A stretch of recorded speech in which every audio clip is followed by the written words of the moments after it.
This could very well be one of the most important videos that I will make in these little YouTube series. Why? Because the information in it is simple and easy to apply, but profoundly impactful. Yet, because it is a long-term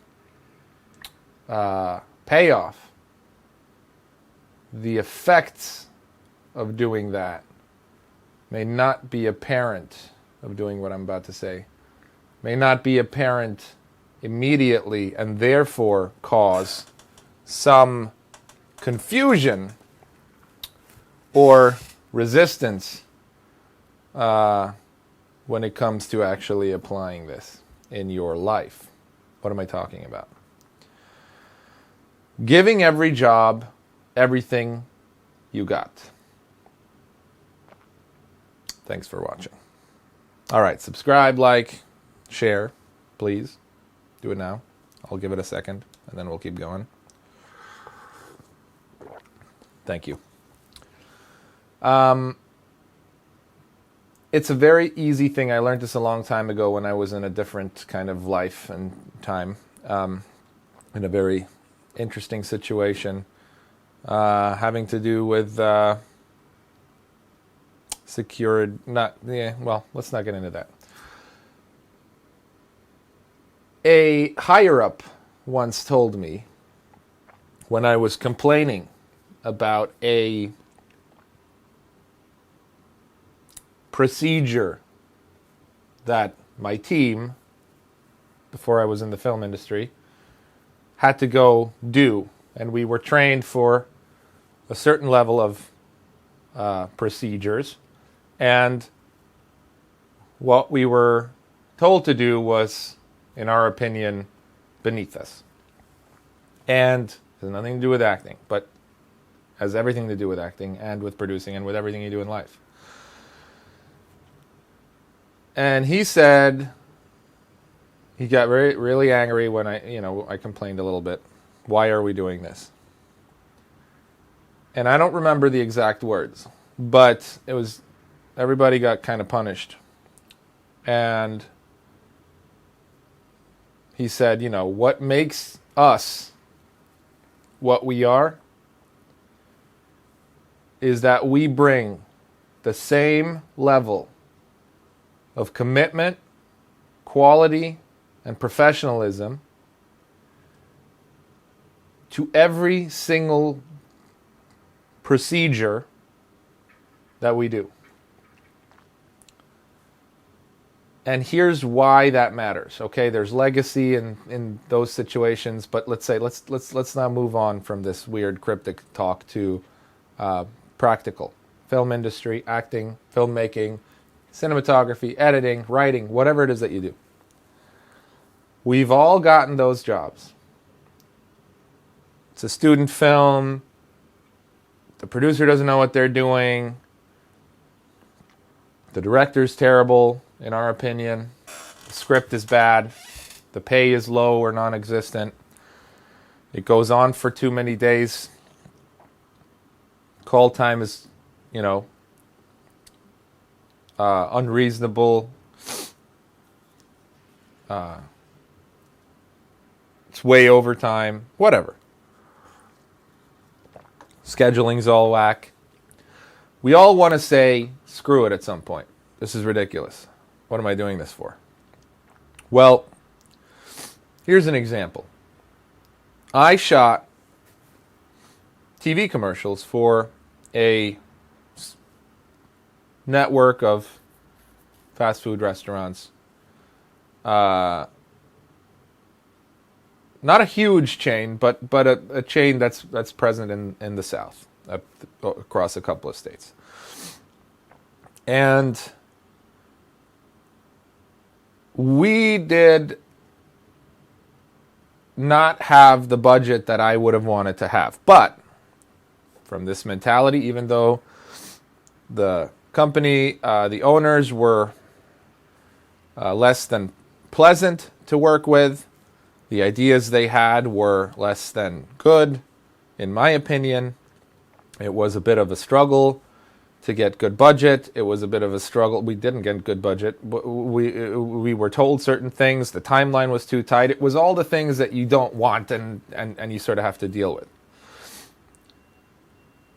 But all that having been said, this is where experience comes in, but we were able to really improvise with the things that we had shortcomings on and deliver, and still just really give it. I was just with my team there just thinking, okay, well, how can, instead of saying, well, they don't want this, they don't want to pay us for this, so we're not going to do it. It's like, how can we still do this? How can we still do this without the means to do it? How can we still deliver it without a full lighting package in super slow motion? How can we still, right? And we delivered something that, in my opinion, was sort of miraculous for the budget that we worked with. They were completely thankless about it. Oh, okay, well, thanks. Yeah, okay. Complained all the way through. Why is it this? And I don't like the edit. The voiceover's not good. Fix the graphics. Like that, the whole time. And as an artist, it gets to you. You're just like, fuck. Fast forward 3 or 4 years later. Now, I gave it everything I got. Even so. They recently called up and said, we, for the last however many years, have been unable to recreate the magic that you did for us. Would you please come back and discuss another series, this time,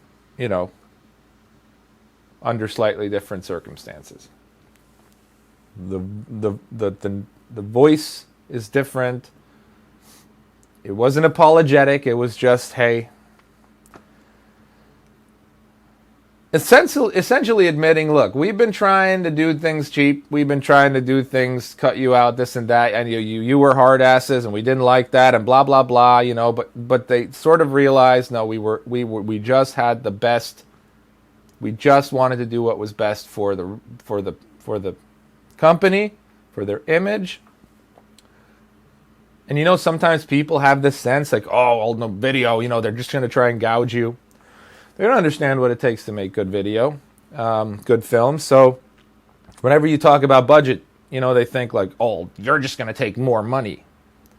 So sometimes there's a bit of a disconnect when you deal with people who are not that savvy and look at marketing and look at production and look at video producers and film producers as sort of these rich, evil things that just want your money.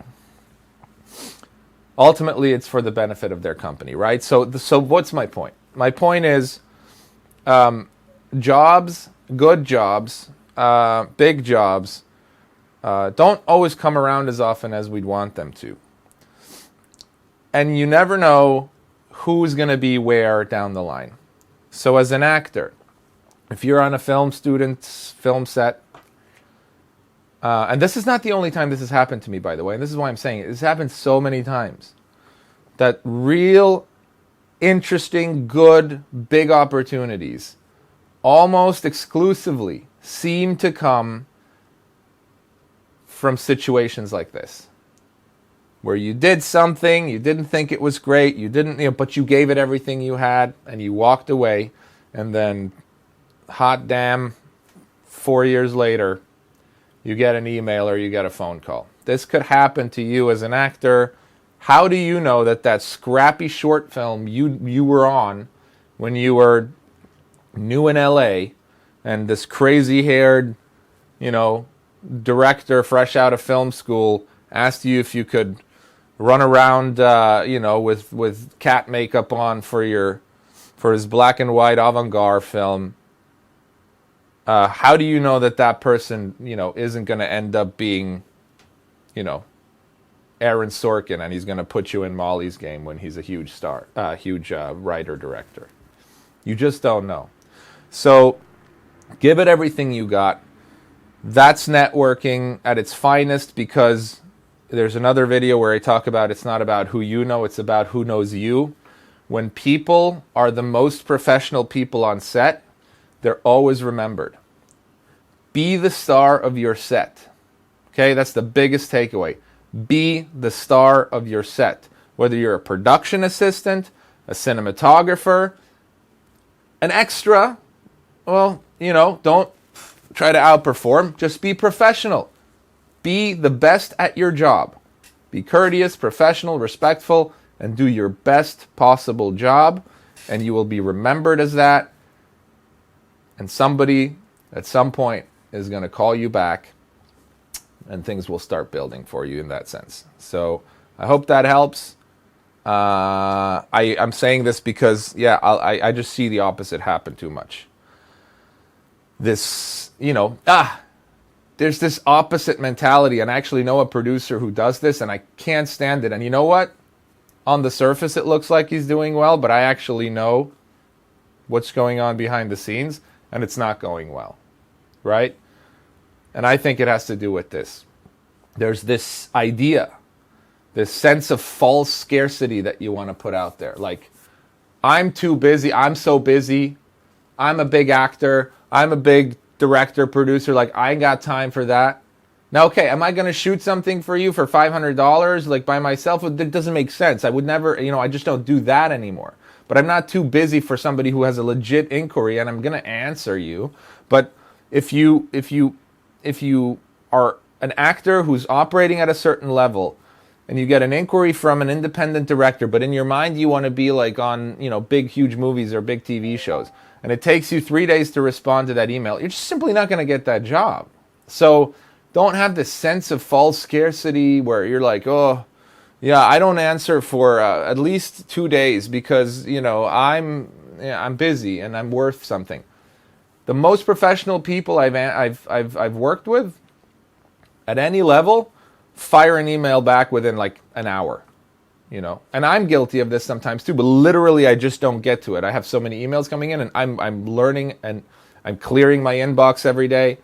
But, sometimes life gets ahead of you, so you don't respond right away. But and some emails I just simply don't respond. So for all of you who've emailed me and I haven't responded, I've read your emails. I just don't respond because there's not a clear response for me. I don't, so I appreciate the feedback you're giving. It takes time to respond. Hey, thank you. That's really awesome. But please take this as a global, hey, thank you. It's really awesome, because I really do appreciate the feedback you've been sending, the question you've been asking, all that stuff. I do see them. I do read them. But there's not, I only respond if there's a clear reason for me and a good one to respond. So forgive me if that offends you, but that's just what I need to do to keep things efficient. So all that having been said, don't make this false scarcity crap happen for you. Respect every job, do the best you can, and life will reward you for it. All right, see you in the next one.